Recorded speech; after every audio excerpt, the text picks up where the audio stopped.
Advice to the Muslim Youth by Sheikh Salih Luhaydan. May the peace, blessings and mercy of Allah be upon you. All praises for Allah, we praise Him, we seek His help and we seek His forgiveness. And we seek refuge with Allah from the evil of our own selves and from the evil of our deeds. Whomsoever Allah guides, none can lead astray, and whomsoever Allah leads astray, none can guide.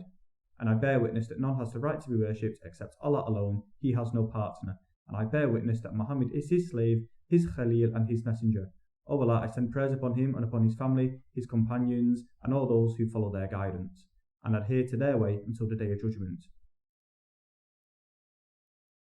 Verily, one of the most important matters that people should be advised about, and the people should strive to achieve, is the fear of Allah, both publicly and in secret, and dedicating themselves to this religion, which Allah is pleased with for His slaves, and which Allah has honoured them with. Allah does not accept from anyone any religion other than it. He is pleased with Islam as a religion for us, and He has made the nation of Muhammad the best nation that has come out to mankind. It enjoins good, forbids evil, establishes justice, invites unto Allah, and spreads the message of Islam, in order to bring people out of darkness and into the light. Indeed, the first thing that every Muslim should pay attention to is acting with the knowledge that Allah is watching him when he is alone, when he is in his house, out in the desert, or in the masjid. How are his dealings with his Creator? Are his dealings with Him the same when he is alone as when he is out in public? Does he care about the affairs of the Muslims? Does he feel in himself a strong desire to guide other people? Does he feel pain for what happens to the Muslim nation, such that the following saying of the Chosen One applies to him? The example of the Muslims in their mutual love, mercy and compassion is the example of a single body. If a part or limb of it breaks, the rest of the parts of the body calls to one another to share in the sickness with sleeplessness and fever. One must ask oneself whether one strives to save the Muslim youth from the torrents of trials and temptations that exist in our societies. Does one do all that he is able to do, even if all that he is able to do is supplicate, to ask Allah to improve the state of the Muslim nation, and to make its youth grow up with a sense of respect and veneration for the religious laws of Allah? Without a doubt, if Allah guides the youth of this nation, they will become its men, and the bearers of its flag, the bearers of the flag of inviting others unto the true religion of Allah. How can we achieve that aim? It is truly an important and lofty aim. It will require from us that we bring together our efforts, and that we work together in cooperation. The leaders of households will need to focus their energies on the young ones that are under their charge. They will need to work hard to give them a true Islamic upbringing, so that they will come to respect and venerate the practices of this religion, and so that they will strive to go to the masjids in which Allah has granted permission for His mention and His name to be raised. They should venerate this great act of worship, the prayer, for which Muslim slaves of Allah stand up to speak privately to their Lord, and to address Him 5 times a day, which is what is obligatory for them to do. Beyond that, they may stand up to pray and to seek closeness to Allah as much as they please, seeking thereby a reward from Allah, and hoping that Allah will protect them from His punishment. If Allah defends a nation or a country, then none can overcome it, and Allah only defends the people of Iman. Truly, Allah defends those who believe. Each of the following is crucial: giving a good upbringing to the youth, getting them used to fearing Allah, to considering the consequences of their actions, to choosing the right course of action, and to examine the character of the company they keep, so that they can choose a good companion. This is because choosing good companions saves one from harmful consequences, and safeguards one from evil. Verily, the young person who truly grows up upon the obedience of Allah is the one that Allah blessed with an understanding of His religion. By understanding of the religion, I am not referring only to the knowledge of what the scholars say. Added to that should be a dedication to this religion. The following is mentioned in an authentic hadith which is related by Muslim and others. There are 7 for whom Allah will provide shade in His shade, on a day in which there is no shade except for His shade. He mentioned among them the young person who grows up upon the worship of Allah. So congratulations to the youth who grow up upon the worship of Allah, who perform deeds sincerely for Allah, and who are focused on their future well-being both in this world and the hereafter. And congratulations to their near ones in terms of their parents and their families. This is because the deeds of parents are not cut off, as long as they leave behind righteous children. This is based on the following authentic hadith. When the son of Adam dies, his deeds are cut off except for 3. The chosen one then mentioned a righteous son. So we need, and this nation needs, to focus our attention on the upcoming generation, to make them accustomed from a very young age to fear Allah, and to focus their thoughts on performing acts of worship, both obligatory and voluntary acts of worship. In an authentic Qudsi hadith, Allah says, "A slave does not draw near to me with something that is more beloved to me than that which I have made obligatory upon him, and my slave continues to draw near to me with voluntary acts of worship until I love him. And if I love him, I will be the hearing by which he hears, in order to safeguard one's limbs, and in order to reach the path of safety." One needs to perform obligatory acts of worship in a good manner, and in addition to that, to seek closeness to Allah by performing the voluntary acts of worship.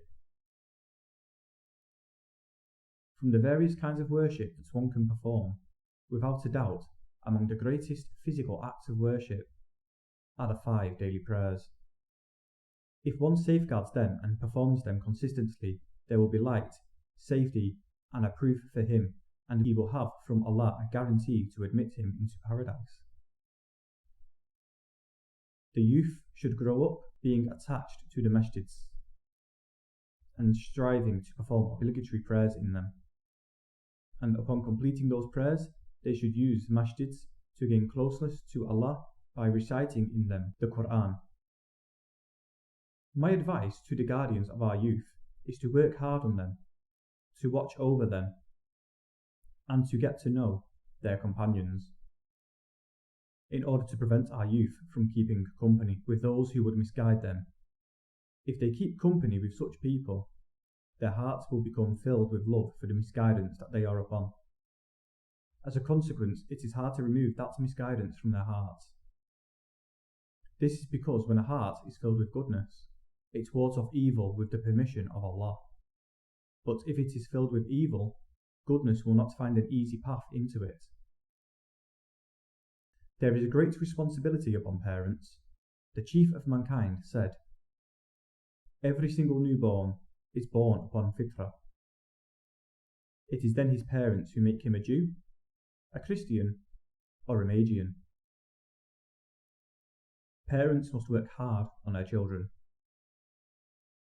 We live in an era in which we are inundated by waves of trials and temptations, in which there are many false messages being spread, in which people's understanding of things has become confused, and in which there is widespread false propaganda. Therefore, there is a great and heavy responsibility upon parents. To whom should we leave our children? Should they be left under the care of devils from among jinns and mankind? Verily, children are a trust and a responsibility of their guardians, in terms of their fathers, their mothers, their brothers, and their relatives. And part of that trust is this great responsibility, for indeed the chief of mankind said, in an authentic hadith, every one of you is a shepherd, and every one of you is responsible for his flock. The imam is a shepherd. The leader or the highest authority in the country is a shepherd, and he is responsible for his congregation. And a man is a shepherd in his house, and he is responsible for his flock. And a woman is a shepherd in her husband's home, and she is responsible for his flock. Next, he mentioned a servant, explaining that he is a shepherd over the wealth of his owner, and therefore he too is responsible for his flock. And every one of you is a shepherd, and every one of you is responsible for his flock. Let every shepherd therefore contemplate how he will be asked regarding that for which he is responsible. It is related in an authentic hadith that the 2 feet of the slave will remain implanted on the day of resurrection until he is asked about 4. About his life, how did he spend it? And his youth, how did he use it? And about his wealth, from where did he earn it, and on what did he spend it? And about his knowledge, what did he do with it? If one answers these questions well, one will have passed the test. But if one does not answer well, an undesirable consequence will occur, and we ask Allah to grant safety to all of us.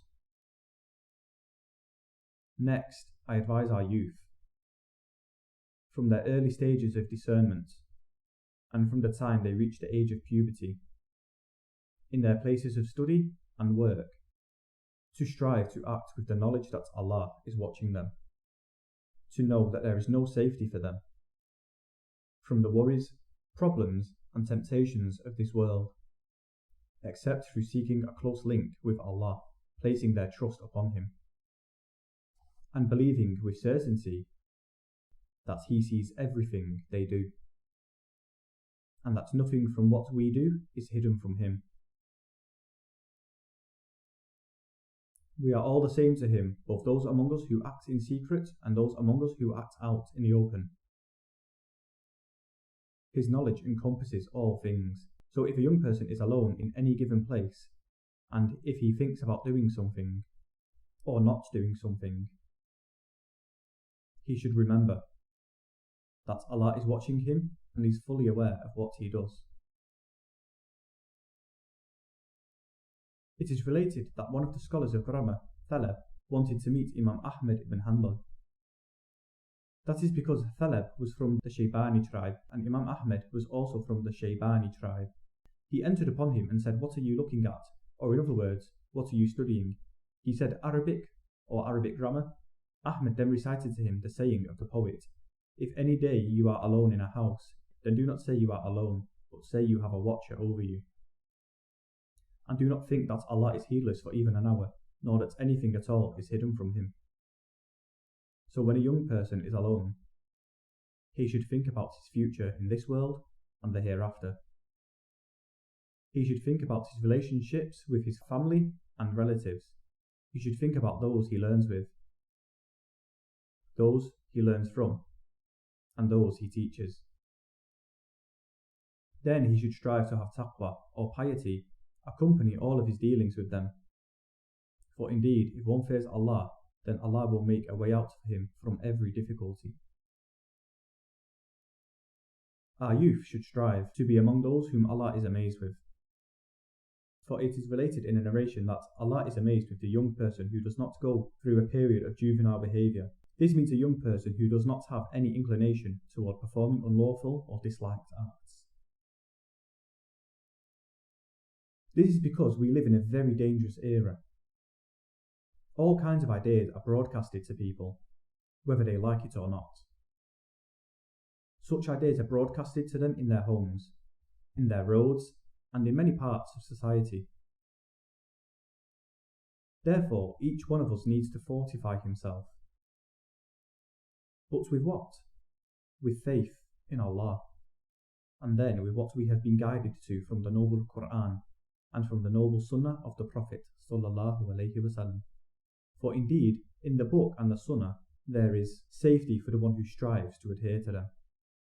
I advise our youth to read much from the tafsir of the Book of Allah. the Sunnah of Muhammad sallallahu alaihi wasallam, and what the people of knowledge have said when it comes to clarifying that which is not easily understood. Similarly, I advise our youth that if one of them achieves a certain degree of knowledge, he should not think that he has become the hero or sole scholar of the world. Instead, he should continue to try to acquire knowledge, for indeed, the Chosen One said, "There are two people who are insatiable, they never become full." He then mentioned the seeker of the world and the seeker of knowledge. One should strive to take knowledge from a person who has the qualities of piety, righteousness, and steadfastness, a person who is known for his far-sighted knowledge and his sound judgment of matters. And guardians should frequently ask the youth under their care various questions such as, "Who are your companions?" If a young person is always on the phone, the father or the mother should ask, "Who is it that you are talking to?" And our youth should strive not to be annoyed by such questions. Each of them should picture himself after a while when he will be a father of a young person, and he should think of what feelings he will have towards that young person. Without a doubt, every father and every mother has a strong desire for his child, regardless of whether that child is a boy or a girl, to have the best of matters, to be steadfast, to be truthful, and to perform good deeds. Therefore, our youth and their guardians should strive to improve. If a young person thinks that he is qualified to speak or to debate about issues pertaining to Islamic knowledge, he should present what he thinks to the people of knowledge, and he should consult them, asking them whether he is truly qualified to speak or debate.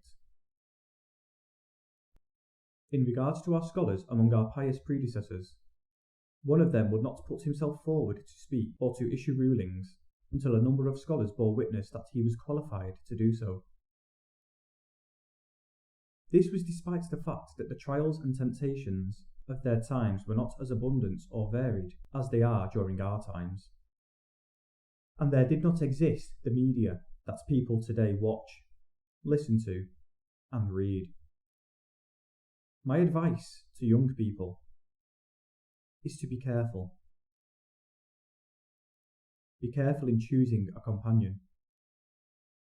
Also, every young person should strive to maintain his sense of religious dignity and to adhere to good manners.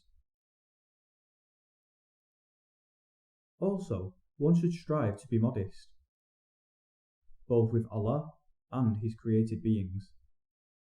The following is related in an authentic hadith, verily from that which the people still remember from the earliest prophetic sayings is, "If you are not shy, do whatever you want." The Prophet informed us that modesty comes only with goodness. It is related in a hadith that modesty is goodness in its entirety, and according to another hadith, modesty is a branch of faith. If a young person thinks that he will be criticised for a specific matter, whether it is an action or a saying, then he should think over the matter. And whenever he is able to prevent others from talking about him and from dishonouring his honour, then he should do so. For indeed, the following is related in an authentic hadith: "Whoever wards off that which is doubtful has safeguarded his religion and his honour." Or in other words, every young person and every other person is required to safeguard his religion and his honour. He should safeguard his religion so that it does not become ruined, and he should safeguard his honour so that others do not impugn it. In these times, when there are so many false messages being spread and so many temptations and misguided practices being propagated, my advice is for every young person and every guardian of a young person to be determined to be truthful, to be modest, and to act with the knowledge that Allah is watching him. After all, it is Allah who gave health to his body, and it is Allah who made easy for him the means of achieving sustenance, and it is Allah who provided him with someone to take care of him, if indeed he has someone to take care of him, and one should not repay kindness with ingratitude. One aspect of being thankful for blessings is to praise Allah for that which He has blessed us with, Also, we should be thankful to him for protecting us from harm, for indeed Allah said, "And remember when your Lord proclaimed, 'If you give thanks, I will give you more of my blessings, but if you are thankless, verily my punishment is indeed severe.'" In these times, when there is much criticism, misguidance, disbelief, and even accusations of disbelief, a young person must be careful, so that he does not stumble or falter, and he should safeguard his tongue. For indeed, the tongue is either a cause of success in this world and the hereafter, or a cause of misery in this world and the hereafter. When the Prophet ﷺ was advising Mu'adh about Islam, he said, "And the head of the matter in Islam, its pillar, is prayer, and its highest point is jihad in the way of Allah." Then, at the end of his speech, he said, "Shall I not guide you to what controls all of that?" He said, "Yes." The Prophet held the edge of his tongue and said, "Hold this back from evil speech." Mu'adh said, "And will we be held accountable for what we say with our tongues?" The Prophet said, "May your mother lose you, O Mu'adh, and will people be overturned on their nostrils in the hellfire, except because of the harvests of their tongues." The following is in another authentic hadith. "Verily, a man speaks a word, not thinking it will make Allah as angry as it does make him. And because of it, Allah will write record for him misery until the day he meets him. And in contrast to that, he does not think that it, a good work, will make Allah as pleased as it actually makes him. And because of it, Allah will record being pleased with him until the day he meets him. People who come together in gatherings, and particularly young people, and those who have a propensity to talk a lot or joke a lot, must be careful to remember Allah in their gatherings, and to ask Allah for forgiveness at the conclusion of their gatherings." The chief of mankind informed us that asking for forgiveness from Allah at the end of a good gathering is like a stamp of goodness upon it, and it protects that gathering from having been wasted. If it is a gathering in which there is a mix of good and bad, then asking for forgiveness from Allah at the end of it is like an atonement for it. Therefore, all people, and especially young people, need to be diligent regarding this matter. This is because gatherings of young people are often filled with joking that sometimes leads to disputes. In fact, that is very often the case. In terms of what has to do with slogans and partisan groups, the basic rule in Islam is that Muslims are a single group, and that divisions into factions and parties involve a degree of ignorance. Islam came to unite Muslims, for as one of the companions said, "My father is Islam, and I have no father other than it. Meanwhile, others take pride in Qais or Tamim. Allah mentioned only the brotherhood of Islam and of Iman, and He made it clear that the most honourable of people with Allah are those who are the most pious among them. So let the youth strive to reach that level, and let them stay away from delving into criticisms that do not result into any religious or worldly benefit. For indeed, the first trial among the Muslim nation began with criticism. It began when the hypocrites said, 'We have not seen people like our reciters. They are the most desirous of filling their bellies and the most cowardly when it is time to meet the enemy.' This was the first criticism, and it was a false and unjust criticism. And we know what Allah revealed in regard to the hypocrites who made that criticism. The first criticism to appear after the affair of the Muslims became stable, after the Muslim nation became strong and powerful, was what was said in regard to a rightly guided Khalifa. A Khalifa regarding whom the Prophet said the following, after he had done a very noble deed, and all of his deeds were noble: "Whatever Uthman does after today will not be held against him." The criticism took control of people in general, people who were neither misguided nor wicked, but who were nonetheless deceived. And then mutual criticism ensued. That deed of theirs was the first spark. and it was used to ignite the fire of trials and tribulations in Muslim society. Then the fires of trials and tribulations that afflicted Muslims never again became extinguished. At times the fire decreased in intensity, and at times its intensity and flames and heat increased. Most of the flags of trials and tribulations among Muslims are carried in the hands of the youth. Most of the people who spread trials and tribulations are the youth. Not because they love evil, but because their experiences are limited, and they have a degree of overzealousness, while they lack complete thoughtfulness and a lot of experience. And so they are taken advantage of. That is why we see that most of the people who followed the path of the Khawarij were young people. Abu Hamza al-Khariji said, in a speech which he delivered in Mecca, "You find faults with me because my companions are young people." Then he wanted to improve his image. And so he said, "And were not the companions of the Prophet young people?" They were young people who reached a level of completion in their youth. He was truthful when he spoke about the companions of Muhammad, but he lied when he spoke about his own companions. They killed people in Mecca. And the same applies to those who stood in opposition to Uthman and to those who came afterwards. Therefore, my advice to the youth is that any time an idea comes to them, they should present it to the people of knowledge. If they themselves have acquired a degree of knowledge, they should compare their idea to the knowledge they have acquired. If they find the idea contains a degree of overzealousness, they should consult the people of knowledge, and they should do so repeatedly. For when a person wants to seek treatment for his body, he presents himself to a number of doctors, saying, "Perhaps this one is better than that one." I advise the youth to work hard in this regard. Also, I advise the youth to avoid going away on many trips, except if he has to do so with acquiring knowledge, or if it involves going out on limited trips for rest and relaxation.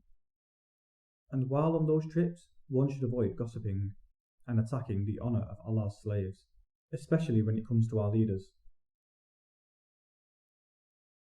Our pious predecessors, such as Imam Ahmed and his companions, said about Muslim leaders, "If I knew that I had a supplication that would surely be answered, I would have supplicated for the leader."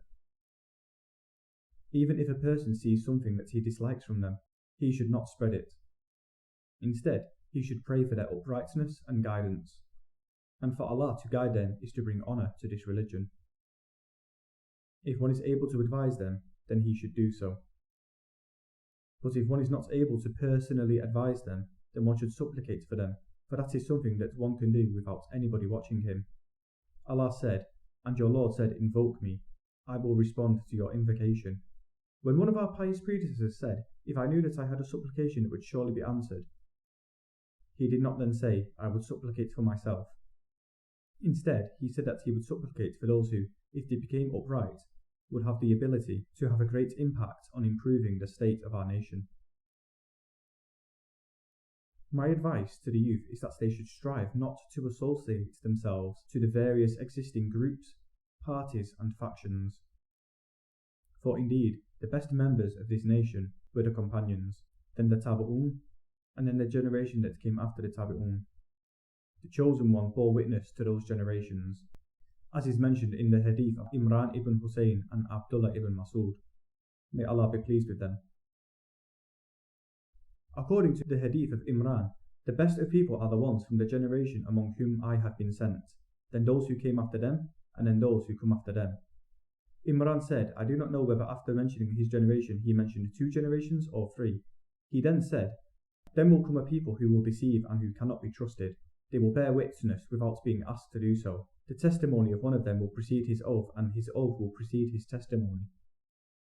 And as for the hadith of Abdullah ibn Masud, he did not go further than to say, "My generation, then those who come after them, then those who come after them." Or in other words, goodness among the people of those 3 generations was present to a greater degree, and evil among them was present to a lesser degree. There was widespread uprightness among them, in that they would return to Allah in repentance. The scholars among them strove to adhere to the Sunnah, and they venerated it to a greater degree. and they were sterner in warning about societal trials and tribulations that affect relations among the public and among individuals, and that had to do with beliefs. I advised the youth to read a lot from the books of our pious predecessors, such as Imam Ahmed ibn Hanbal, his contemporaries Malik and Ashafi. I am mentioning Ahmed in particular because, during his time, trials began to flare up. The ruler was strongly censored, and the ruler stood strong in support of religious innovations. Despite that fact, Imam Ahmed, may Allah be pleased with him, and may he have mercy on him, would advise him while remaining steadfast so that there would be no division in Islam. So every young person should strive to be guided by the guidance of our pious predecessors. One should refer to their sayings, consult the people of knowledge, and return to a way that leads to safety. Also, I advise every young person, every middle-aged person, and everyone older than that, to dedicate a part of the night in his house to speaking privately with his Lord, by praying what he is able to pray. And in doing so, one should strive to be consistent, even if that means by doing a little, for according to an authentic hadith, the most beloved of deeds to Allah is the one that is performed the most consistently. And whatever the Prophet did in terms of deeds, he did consistently. I advise every young person to dedicate a part of his night to prayer. 3 units, 5 units, 7, 9, 11, or 13. If he has memorized a part of or the entire Quran, he should recite from what he has memorized. If that is not the case, then he can recite during his prayer from a copy of the Quran. By doing that, he will bring illumination and light to his house. A house in which the Quran is not recited is like a barren house. He should supplicate for himself and for the members of his household, and he should focus his supplication on his parents, so that the previously mentioned authentic hadith applies to him, and a righteous son who supplicates for him. And let one strive to be from those youth who are raised upon the obedience of Allah, so that one is blessed by being provided with the shade of Allah on a day during which there is no shade except His shade, and let each person strive to love the slaves of Allah. For indeed the Prophet said, "You will not enter paradise until you believe, and you will not believe until you love one another." Then he said, "Shall I not guide you to that which, if you do it, will result in you loving one another? Spread greetings of peace among you, and let each one of us, and all the youth among us, strive to do the above mentioned things." I ask Allah by His names and attributes to give us a good ending in all of our affairs, to guide us, our children, our wives, our relatives, young Muslims, middle-aged Muslims, and all Muslims for that matter, to preserve for us our religion, and to make us steadfast with a steadfast word in this life and on the day when the witness will stand forth, to preserve us for the safety of this kingdom, and to increase it in the steadfastness upon the truth, and to make its people strive to support this religion. I ask Him to guide our leaders, to guide them to that which He loves and is pleased with, to protect us and them from trials, both ones that are manifest and ones that are hidden, to bless us and them in our time, to make beloved to us Iman, to adore our hearts with it, and to make detestable to us disbelief, wickedness, and disobedience. I ask Him to make us and them from those who are rightly guided, to increase in the souls of our leaders the fear of Allah, making them dedicated to His religion, and making them strive to support the truth and its people, such that they seek thereby the good pleasure of Allah. Also, I ask Him to reward them for that by guiding others like them. I ask Him to guide us and them, and our children and their children, and to complete for these lands the blessings of safety, both in our religious and worldly affairs. I ask Him to protect us from the plotting of the enemies, and from the misguidance of the misguided ones. I ask Him to support the truth and its people, and to defeat falsehood and its people in all places. I ask Him to make us see the great wonder of His ability against those of His slaves who do wrong, who are criminals, who attack Muslim lands, who violate their sanctity, and who spill blood therein. I ask him to make us see the effects of their wickedness upon them, where they are and in their lands. And I ask that to be for the benefit of Islam and for the strengthening of Muslims. And we end our invocation with all praise is for Allah, Lord of all that exists. O Allah, send prayers and many salutations upon our Prophet Muhammad and upon his family and his companions.